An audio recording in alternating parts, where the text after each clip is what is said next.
तब हम लोग आज की क्लास शुरू करते हैं। आज हम लोग को क्या पढ़ना है? प्रायद्वीपीय नदियाँ, ठीक ना।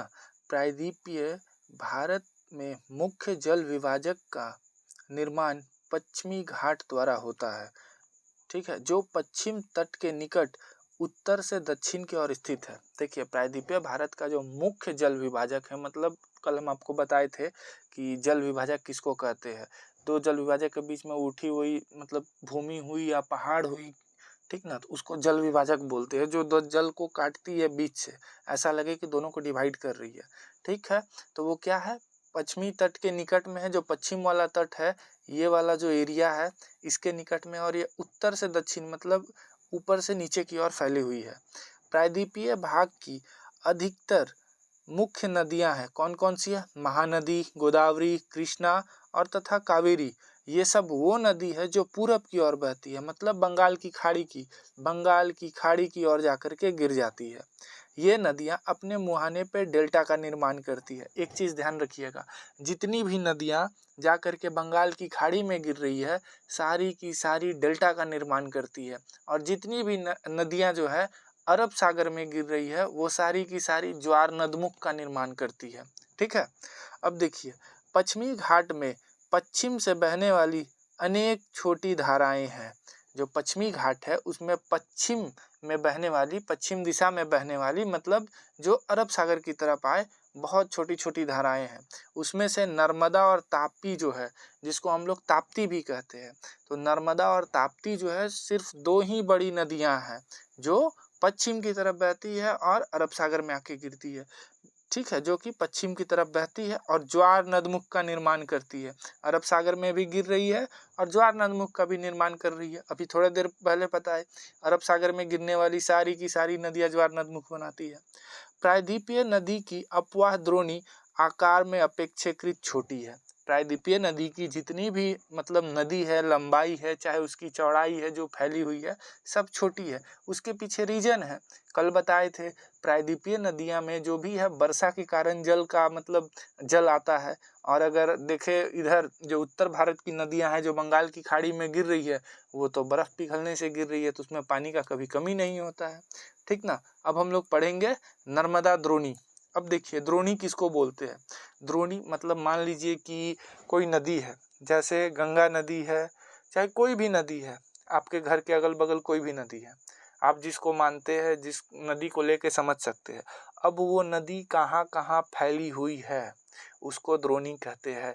मान लीजिए कोई नदी ऐसी है जो बिहार में भी है, झारखंड में भी है, उत्तर प्रदेश में भी है, बंगाल में भी है, तो उस नदी, तो गंगा नदी का द्रोणी फिर क्या हो जाएगा? मान लेते हैं गंगा ही, तो गंगा जिस जिस राज्य से गुजर रही है, कहेंगे कि उस पूछा जाएगा कि द्रोणी क्या है, तो बताएंगे द्रोणी मतलब समझिए एक तरह से एरिया, बेसिन कहते हैं इंग्लिश में, लेकिन एरिया ही समझ के चलिए, ठीक है, समझने में आसानी होगा।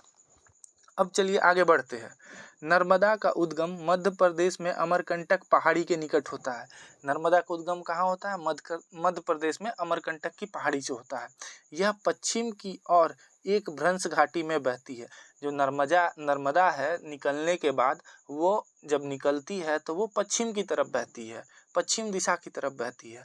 समुद्र तक पहुँचने के क्रम में यह नदी बहुत सी दार्शनिक स्थलों का निर्माण करती है। जब नर्मदा निकलती है और पश्चिम की तरफ बहती है और अरब सागर की तरफ बहने के लिए बहती है पश्चिम की तरफ, तो उस स्थिति में उस समय पहुंचने के बीच में बहुत सारे दार्शनिक स्थलों का ये निर्माण करती है, जिसको हम लोग देख सकते हैं।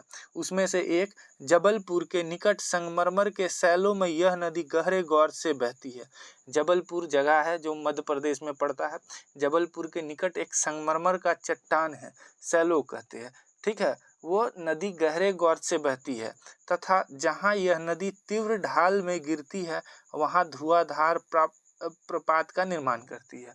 मतलब जहाँ पर ये नदी जो है तीव्र ढाल में गिर रही है, वहाँ पे धुआंधार जलप्रपात का निर्माण करती है। अब आप लोग बताइए धुआंधार जलप्रपात कहाँ है? तो अभी तो बात हुआ है मध्य प्रदेश, तो मध्य प्रदेश ठीक है, ये क्वेश्चन नहीं, अगला क्वेश्चन देखेंगे, कोई बढ़िया क्वेश्चन मिलेगा तो आप लोग को बोलेंगे, आप लोग को दिया जाएगा उस क्वेश्चन को।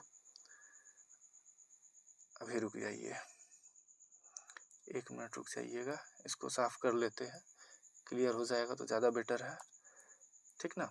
चलिए अब हम लोग देखते हैं नर्मदा की सभी सहायक नदी बहुत छोटी है। जो नर्मदा है उसकी जो सहायक नदी है वो बहुत ही ज़्यादा छोटी है। इनमें से अधिकतर समकोण पर मुख्य धारा से मिलती है। नर्मदा द्रोणी मध्य प्रदेश तथा गुजरात के कुछ भागों में विस्तृत है। अब बात होगा कि नर्मदा की द्रोणी कौन कौन से राज्यों में है, तो सीधा सा हो गया क्या कौन कौन सी राज्यों में है, मध्य प्रदेश और गुजरात में है, ठीक ना। अब आगे देखिएगा, नर्मदा नदी के संरक्षण के लिए मध्य प्रदेश सरकार द्वारा नमामि देवी नर्मदे नाम की एक योजना प्रारंभ की गई थी। ये क्वेश्चन में आता है, ठीक है। आगे बढ़ा जाए। अब हम लोग बात करेंगे ताप्ती का। ताप्ती बोलिए तापी बोलिए दोनों एक ही है, अलग अलग लैंग्वेज है बोलने का। ताप्ती का उद्गम मध्य प्रदेश के बैतूल जिले में सतपुड़ा की श्रृंखला से होती है। ताप्ती का उद्गम कहाँ हो रहा है, मध्य प्रदेश से। मध्य प्रदेश के बैतूल जिले में सतपुड़ा की जो पहाड़ी है श्रृंखला है वहाँ से हो रही है। यह भी नर्मदा के समानांतर एवं भ्रंश में बहती है। मतलब ये भी नर्मदा के साथ साथ बहती है। साथ साथ मतलब एक साथ नहीं, थोड़ा डिस्टेंस है, ठीक है। उसके साथ जिधर पश्चिम की तरफ बह रही है उधर ही ताप्ती भी बह रही है, लेकिन इसकी लंबाई बहुत कम है। लेकिन नर्मदा के हिसाब से इसकी लंबाई बहुत कम है। इसकी द्रोणी जो है मध्य प्रदेश, गुजरात तथा महाराष्ट्र राज्य में है। ये कौन कौन से राज्य में फैली हुई है, महाराष्ट्र में, गुजरात में और मध्य प्रदेश में। अरब सागर तक पश्चिमी घाट के बीच का तटीय मैदान बहुत अधिक संकीर्ण है। मतलब अरब सागर जो यहाँ पर ये रहा हम लोग का, और अरब सागर इधर है, और यहाँ और तटीय जो क्षेत्र है, ठीक ना। तो यही कहा जा रहा है कि जो तटीय मैदान है वो बहुत ही पतला है। अरब सागर अब पश्चिमी घाट के बीच में और अरब सागर के बीच में तटीय मैदान है, तो वही कह रहा है कि अरब सागर और पश्चिमी घाट के बीच में जो तटीय मैदान है वो बहुत ही पतला है। इसलिए तटीय नदियाँ की लंबाई बहुत कम हो जाती है। अधिकतर तो आपका ये तटीय मैदान ही जगह ले ले रहा है, ठीक ना। 50-100 किलोमीटर तो तटीय मैदान ले ले रहा है, तो ऐसे ही किलोमीटर कम हो गया, डिस्टेंस ऐसा ही कम हो गया, ठीक ना। पश्चिम की ओर बहने वाली मुख्य नदियाँ कौन कौन सी है, साबरमती है, माही है, भारतपुंजा है तथा पेरियार है। उन राज्यों का नाम बताइए जहाँ ये नदियाँ बहती है। हाँ, ये चारों जो नदियाँ अभी हुआ, अब आप ये खोज करके लाइएगा कि ये कहाँ से निकलती है, ठीक ना, और ये कौन कौन से राज्यों में बहती है, इसकी द्रोणी क्या है, ठीक है। चलिए आगे बढ़ते हैं। अब हम लोग पढ़ेंगे गोदावरी के बारे में, ठीक ना। थोड़ा गोदावरी के बारे में देख लिया जाए। गोदावरी की द्रोणी कहाँ कहाँ है। गोदावरी सबसे बड़ी प्रायद्वीपीय नदी है। गोदावरी जो है सबसे बड़ी प्रायद्वीपीय नदी है, ठीक ना। यह महाराष्ट्र के नासिक जिले के पश्चिम घाट के ढालों से निकलती है। कहाँ से निकल रही है, महाराष्ट्र के नासिक जिले के पश्चिम ढालों से निकल रही है। गोदावरी की लंबाई कितनी है, 1500 किलोमीटर है, ठीक है। यह बहकर बंगाल की खाड़ी में गिरती है। गोदावरी किधर गिर रही, बंगाल के खाड़ी में पूरब की तरफ। प्रायद्वीपीय नदियों में इसका अपवाह तंत्र सबसे बड़ा है। अपवाह मतलब ये फैली हुई जो है, ये जो अपवाह समझिए शुरू से लेकर अंतिम तक जो है उसको अपवाह ही बोलते हैं। तो प्रायद्वीपीय जो क्षेत्र है उसमें सबसे बड़ा अपवाह किसका है, गोदावरी का है। इसकी द्रोणी कहाँ कहाँ फैली है, महाराष्ट्र में कितना, 50%, ठीक है। महाराष्ट्र हो गया, मध्य प्रदेश हो गया, उड़ीसा हो गया और आंध्र प्रदेश में स्थित है। मतलब गोदावरी नदी 4 राज्यों में है। महाराष्ट्र में 50%, फिर मध्य प्रदेश, उड़ीसा, आंध्र प्रदेश। 50% केवल महाराष्ट्र में है और बाकी का जो 50% है वो मध्य प्रदेश, उड़ीसा और आंध्र प्रदेश में है। गोदावरी में अनेक सहायक नदियाँ मिलती है, ठीक है। उसकी जो सहायक नदी है कौन कौन सी है, पूर्णा है, वर्धा है, प्राणहिता है, मंजरा है, वेनगंगा है और पेनगंगा है। ये भी आप लोग को खोजना है कि कहाँ से निकलती है, और ये तो सब गोदावरी में मिल रही है। बस आप लोग को इतना खोजना है कि ये निकलती कहाँ से, इसका उद्गम कहाँ से है। इनमें से अंतिम 3 सहायक नदियाँ बहुत ही बड़ी है। अब कौन कौन सी 3 सहायक नदियाँ की बात हो रही है, मंजरा की, वेनगंगा की और पेनगंगा। मतलब ये जो सहायक नदियाँ हैं गोदावरी की, मंजरा, वेनगंगा और पेनगंगा, वो बड़ी है औरों के मुकाबले में, पूर्णा, वर्धा और प्राणहिता के मुकाबले में। बड़े आकार और विस्तार के कारण यह दक्षिण गंगा के नाम से भी जानी जाती है। गोदावरी को ये क्वेश्चन आता है, दक्षिण गंगा किसको कहते हैं, गोदावरी को, और एक होता है दक्षिण की गंगा, ठीक है। दोनों में बहुत का अंतर है। समझ गए। दक्षिण की गंगा अगर बोले तो उसको बोलते हैं कावेरी, लेकिन अगर दक्षिण गंगा बोले तो वो होता है गोदावरी। फिर से एक बार रिपीट कर रहे हैं, केवल अगर दक्षिण गंगा है तो गोदावरी, लेकिन अगर दक्षिण की गंगा है तो वो हो जाएगी कावेरी। ठीक है, अब चलिए आगे बढ़ा जाए।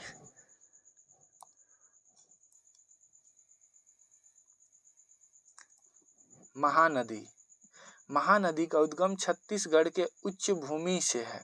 ठीक ना, महानदी कहाँ से निकल रही है? छत्तीसगढ़ से, और यह उड़ीसा से बहते हुए बंगाल की खाड़ी में मिल जाती है। मतलब महानदी सिर्फ कहाँ, उड़ीसा में ही बह रही है, छत्तीसगढ़ से निकली, उड़ीसा में बहते हुए बंगाल की खाड़ी में चली गई। महानदी की लंबाई कितनी है? 860 किलोमीटर।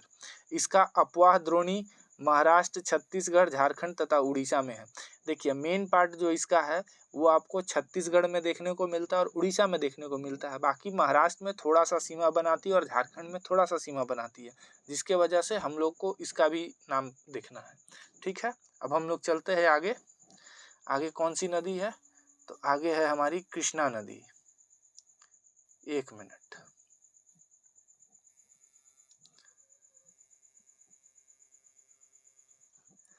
कृष्णा नदी। कृष्णा की द्रोणी कहाँ है? महाराष्ट्र के पश्चिम घाट में महाबलेश्वर के निकट एक स्रोतों से निकल कर कृष्णा लगभग 1400 किलोमीटर बहकर बंगाल की खाड़ी में गिरती है। मतलब महाराष्ट्र के पश्चिम के महाबलेश्वर से निकलती है और ये 1400 किलोमीटर बहने के बाद बंगाल की खाड़ी में जाके मिल जाती है। इसकी सहायक नदी कौन कौन सी है? तुंगभद्रा है, कोयना है, घाट प्रभा है, मूसी है और भीमा है। ठीक है, इसकी सहायक नदी है, कृष्णा की सहायक नदी है। इसकी द्रोणी कहाँ कहाँ फैली हुई है? तो महाराष्ट्र में, कर्नाटक में और आंध्र प्रदेश में। कृष्णा की द्रोणी कहाँ कहाँ है? महाराष्ट्र, कर्नाटक और आंध्र प्रदेश। ठीक है, अब देखते हैं हम लोग कावेरी नदी को। कावेरी नदी, कावेरी पश्चिमी घाट के ब्रह्मगिरी श्रृंखला से निकलती है। कहाँ से निकल रही है? पश्चिमी घाट के ब्रह्मगिरी श्रृंखला से निकल रही है तथा तमिलनाडु में कुडलूर के दक्षिण में बंगाल की खाड़ी में मिल जाती है। समझ गए, बंगाल की खाड़ी में मिल रही है। कहाँ पे? तमिलनाडु के कुडलूर में।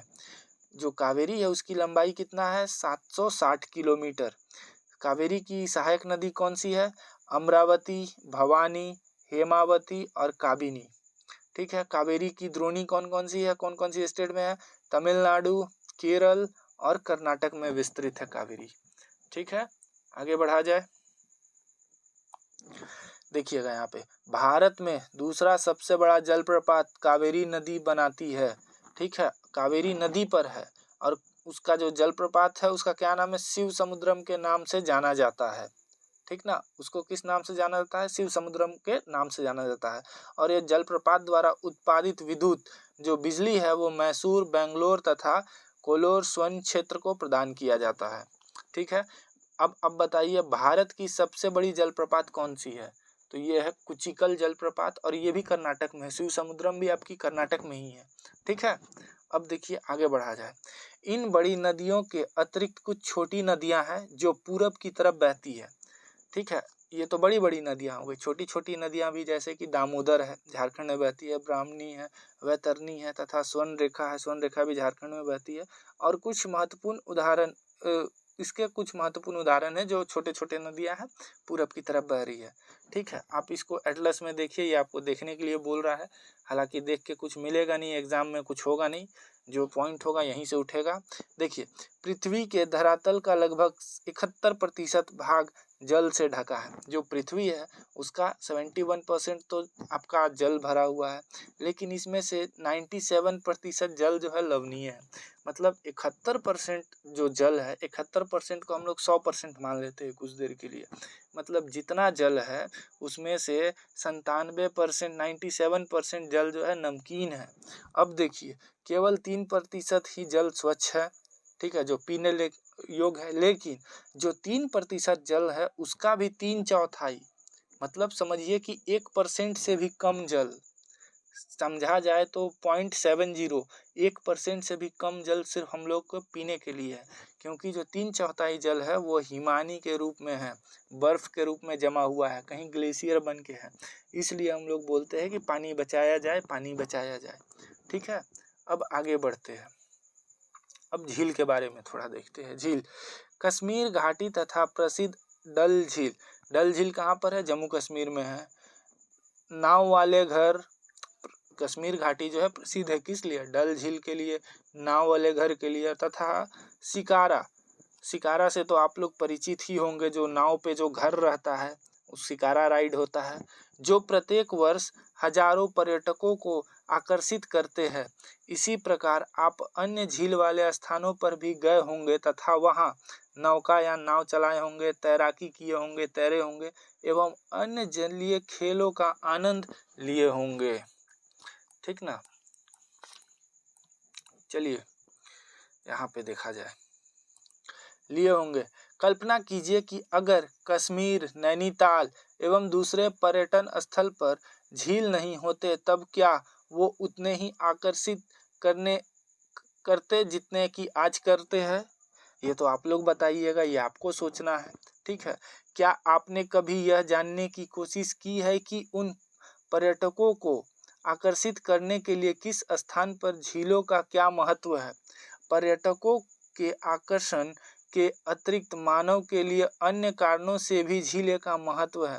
पृथ्वी की सतह के गर्त वाले भाग में जहाँ जल जमा है उसे भी झील कहते हैं। यहाँ पॉइंट देखिए, पृथ्वी का जो सतह है, जो नीचे एरिया है, जो थोड़ा गड्ढा टाइप का है, गर्त वाला भाग है, उसमें जो जल जमा है उसको भी हम लोग क्या बोलेंगे? झील बोलेंगे। अब यहाँ पर एक चीज़ और देखिएगा। ठीक है, बड़े आकार वाले झील को समुद्र कहा जाता है। जो बड़ा आकार का झील है वही समुद्र का रूप है। जैसे एग्जाम्पल कैप्सियन सागर, मृत सागर तथा अरल सागर। ठीक ना? झील, बड़ा जो झील है उसको क्या कह सकते हैं हम लोग? समुद्र कह सकते हैं। अब इधर देखिएगा, भारत में बहुत सी झील है। हमारे भारत में बहुत से झील है। यह एक दूसरे से आकार तथा अन्य लक्षणों में भिन्न है। सब अलग अलग है, अलग अलग जगह पे है। कोई किसी का ज़्यादा ऊंचाई है, किसी का पानी मीठा है, कोई नमकीन है, ठीक है, कोई ज़्यादा चौड़ा है। ठीक ना? अधिकतर झीलें अस्थाई होते हैं तथा कुछ में केवल वर्षा ऋतु में ही पानी होता है। अधिकतर झीलें मतलब अस्थाई है। ठीक है, और कहा जा रहा है कि बहुत ऐसे झीलें हैं, ठीक ना, जिसमें केवल वर्षा ऋतु में ही पानी होता है। ठीक है, जैसे अंतर्देशीय अपवाह वाले अर्ध शुष्क क्षेत्र के द्रोणी वाले झील। अब देखिए यहाँ पर अंतर्देशीय अपवाह का मतलब क्या हुआ? अंतर्देशीय अपवाह का मतलब हुआ जहाँ पानी जो है समुद्र तक नहीं पहुँच पाता है, बीच में ही सूख जाता है, उसको बोलते हैं अंतर्देशीय अपवाह। ठीक है, अर्ध शुष्क मतलब सूखा हुआ, ठीक है, क्षेत्र में, तो उस क्षेत्र में पानी कम होता है, केवल वर्षा वाले ही क्षेत्र में पानी रहता है, उसको वर्षा का स्रोत कहीं से मिल नहीं रहा है। ठीक ना? वर्षा हुआ तो अपना उस झील में पानी रहा, वर्षा खत्म हुआ, 10-15 दिन, 1 महीना, 2 महीना के बाद झील सूख गया। यहाँ कुछ ऐसे झील है जिनका निर्माण हिमानियों एवं बर्फ के चादरों की क्रिया के फलस्वरूप हुआ है, तो उसमें हमेशा पानी रहेगा क्योंकि वो बर्फ के थ्रू, हिमानियों के थ्रू हुआ है। जबकि कुछ अन्य झील का निर्माण वायु, नदियों एवं मानवीय क्रियाकलापों के द्वारा हुआ है। कुछ जो है ये झील, वो कुछ को मानव ने निर्माण किया है, थोड़ा दिखने में अच्छा लगे, कुछ को नदियाँ ने काटते काटते आई है, काटते हुए बना दी है, कुछ वायु जो हवा चल रहा है, बहुत साल लगा, 1000 लाख करोड़ों वर्ष लगा, उसमें वो निर्माण हो गया। ठीक है, अब आगे बढ़ते हैं। यहाँ देखिए, एक विसर्प नदी बाढ़ वाले क्षेत्रों में काटकर गोखुर झील का निर्माण करती है। विसर्प ऐसे ऐसे जो आए, ये तो हम आपको जस्ट कल बताए हैं, अगर आप लोग देखे होंगे तो बताने की ज़रूरत नहीं है। स्पीड तथा बार रोधिका तटीय क्षेत्र में लैगून का निर्माण करती है। स्पीड क्या हो गया? रेतीले पट्टी। बार क्या हो गया? रेतीले, जो क्या बोले, कटारे हो गए, कटीले हो गए, उसको बार कहते हैं। तटीय क्षेत्र में लैगून का निर्माण करते हैं, जैसे चिल्का झील, पुलिकत झील तथा कोलेरू झील। ठीक है, अंतर्देशीय भाग, अंतर्देशीय भाग वाले झील कभी कभी मौसमी होते हैं। ठीक है, कभी कभी मौसमी होते हैं। उदाहरण के लिए राजस्थान का सांभर झील, ठीक है, जो एक लवण जल वाली झील है। इसके जल का उपयोग नमक के निर्माण के लिए किया जाता है। देखिए हमारे भारत में दो जगह पे नमक की खेती ज़्यादा होती है। एक हो गया गुजरात, ठीक है, और एक राजस्थान। हालांकि महाराष्ट्र भी है, लेकिन ज़्यादातर उसी 2 जगह पे होती है। ठीक है। अब देखिए, मीठे पानी की अधिकांश झील हिमालय क्षेत्र में है। यह मुख्यतः हिमानी द्वारा बनी है। जो भी मीठे पानी की जो झीलें हैं वो हिमालय से निकलती है और वो किस चीज़ से बनी है? बर्फ़ से। क्योंकि जो बर्फ़ है, अभी हम आप लोग को थोड़ा ही देर पहले बताए हैं, पीने का पानी जो 3% है उसमें से 3/4% बर्फ़ है। मतलब जो 3 संख्या है या फिर जो भी 3% है उसका 75% बर्फ़ है, तो वहीं से निकल रही है। दूसरे शब्द में यह तब यह तब बनी जब हिमानियों ने या कोई द्रोणी गहरी बनी, जो बाद में हमें पिघलने से भर जो बाद में हिम पिघलने से भर गई। यह किसी क्षेत्र में शिलाओं अथवा मिट्टी में हिमानी मार्ग बांध गए। इसके विपरीत जम्मू कश्मीर तथा कश्मीर की जो वुलर झील है भूगर्भिक क्रियाओं से बनी है। ठीक है, भूगर्भिक क्रियाओं से बनी कौन कौन सी है? एक आपका जम्मू कश्मीर की जो वुलर झील है उसको कह सकते हैं, ठीक ना। यह भारत की सबसे बड़ी मीठे पानी वाली प्राकृतिक झील है। तो सबसे बड़ी मीठे पानी वाली प्राकृतिक झील कौन सी है? तो वुलर झील है। ठीक है, और भी देखिए मीठे पानी का झील कौन कौन सा है? डल झील है, भीमताल झील है, नैनीताल झील है, लॉकटक झील है, बड़ा पानी। कुछ अन्य महत्वपूर्ण मीठे पानी के झील है। डल झील कहाँ पे है? जम्मू कश्मीर में। भीमताल कहाँ पे है? उत्तराखंड में। नैनीताल कहाँ? उत्तराखंड में। लॉकटक कहाँ है? मणिपुर है। बड़ा पानी कहाँ है? अभी हमको याद नहीं, ये आप लोग कमेंट करके बताइएगा। ठीक है। इसके अतिरिक्त जल विद्युत उत्पादन के लिए नदियों पर बांध बनाने से भी झील का निर्माण हो जाता है। जैसे कि गुरु गोविंद पंत सागर जो बांध है वो कहाँ? भाखड़ा नंगल परियोजना पे है। अब देखिए, झील पर अगर हम लोग टरबाइन लगा दे तो उससे बिजली उत्पन्न कर सकते हैं। बस यही चीज़ को यहाँ पे बता रहा है। ठीक है। अब देखिए, हालांकि इधर कुछ पॉइंट नहीं है लेकिन फिर भी देख लेते हैं। झीलें मानव के लिए अत्यधिक लाभदायक होते हैं। एक झील नदी के बहाव को सुचारू बनाने की सहायता होती है। अत्यधिक वर्षा के समय यह बाढ़ को रोकती है तथा सूखे के मौसम में यह पानी के बहाव को संतुलित करने की सहायता करती है। झीलों का प्रयोग जल विद्युत उत्पन्न करने के लिए किया जा सकता है। आसपास के क्षेत्रों में जलवायु को सामान्य बनाती है, जलीय परितंत्र को संतुलित रखती है, झीलों की प्राकृतिक सुंदरता एवं पर्यटकों को बढ़ाती है तथा उन्हें मनोरंजन प्रदान करती है। कुछ खास नहीं है, हालांकि आप लोग पढ़ सकते हैं, बस ऐसा ही।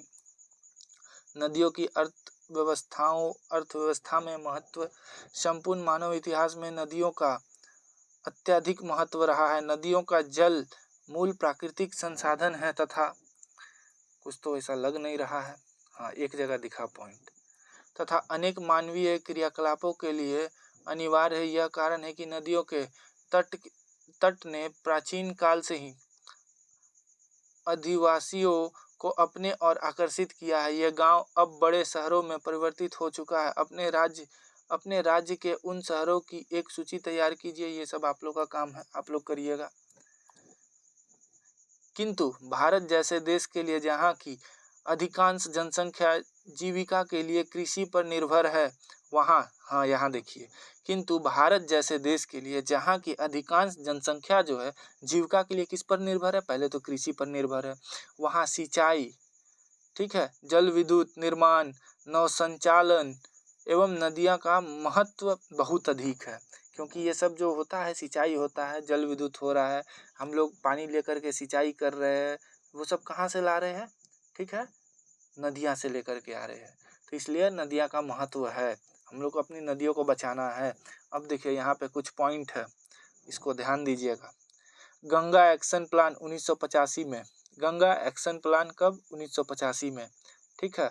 राष्ट्रीय नदी संरक्षण योजना कब? 1995 में। ठीक है, यहाँ पे दिख गया आप लोग को। चलिए आगे बढ़ते हैं। क्या है? नदी प्रदूषण। नदी जल की घरेलू, औद्योगिक तथा कृषि में बढ़ती मांग के कारण इसकी गुणवत्ता प्रभावित हुई है। इसके परिणाम स्वरूप नदियों से अधिक जल का निकासी होता है तथा इनका आयतन घटता जाता है। दूसरी ओर उद्योगों के प्रदूषण तथा कुछ कचरे नदी में न डाले, यही सब तो है। कुछ तो उतना खास हमको लग नहीं रहा है।